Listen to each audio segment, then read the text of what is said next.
Aurore fait référence aux différents états de la lumière qui précèdent le lever du jour. On peut dire aussi de l'aube au crépuscule. Cette lumière produit une étendue sensible qui est ce que je cherche à exprimer dans mon travail. Au fond, ma peinture tente d'être une étendue sensible. Et je pense à cette citation de Léonard de Vinci dans ses carnets qui dit « Observe la lumière, considère sa beauté, ce qui était au début bientôt n'est plus, cligne des yeux, regarde-la, et qui donc la renouvelle si celui qui l'a faite meurt continuellement ?» Cette sensation est présente dans mon travail depuis de longues années, mais prend dans cette exposition particulière un aspect plus défini dans la graduation des différents moments. Ce travail tente de marquer la vibration par le travail du point. Ce travail prend naissance dans les carnets.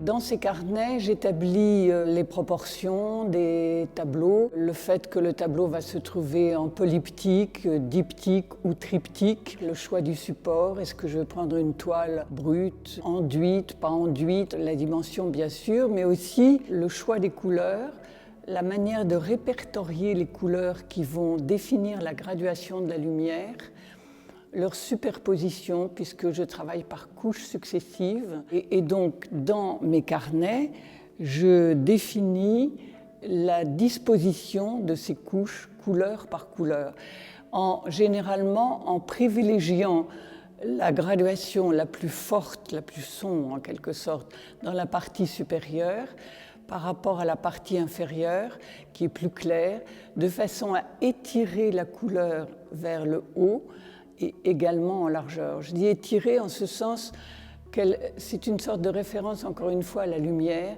qui se lève, le jour se lève. Valérie, dans un très beau poème, disait « Le vent se lève, il faut tenter de vivre ». Et moi, j'aurais tendance, modestement, à dire « Le jour se lève, il faut tenter de peindre ».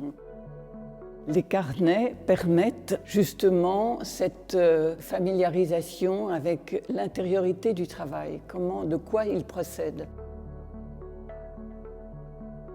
Dans les carnets, qui sont des carnets de notes de référence au travail, surgissent aussi des souvenirs de références de peinture qui m'ont touchée à travers les siècles.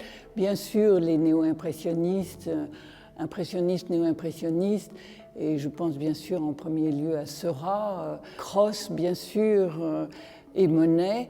Pour l'espace, beaucoup, quand on regarde les grands nymphéas qui sont à l'orangerie des Tuileries à Paris, on a déjà cette sensation de déroulement d'un espace, d'une peinture presque infinie par rapport à l'espace dans sa situation.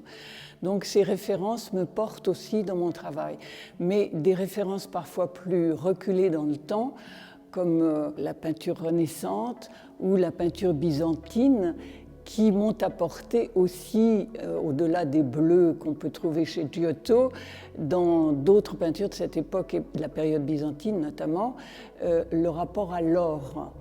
Et l'or utilisé plutôt comme sous-couche, si je puis dire, juste pour amener un élément peut-être symbolique qui fait référence à une forme de lumière particulière, peut-être spirituelle sans entrer dans d'autres préoccupations, mais aussi qui amène plastiquement un élément de vibration par rapport aux autres couleurs.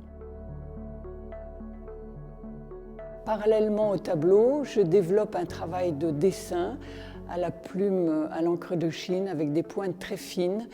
C'est un travail de la lenteur que je fais généralement pendant l'hiver et sur des surfaces plus intimes. La poésie a toujours été présente dans mon travail. Une exposition antérieure s'intitulait Infinito, en hommage au poète Léopardi.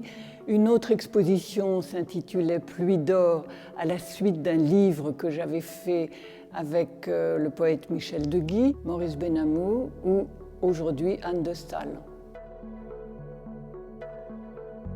Peinture et poésie, une façon de lutter contre la violence du monde. Enfin Baudelaire, l'aurore grelottante, en robe rose et verte, s'avançait lentement sur la Seine déserte, et le sombre Paris, en se frottant les yeux, empoignait ses outils, vieillard laborieux.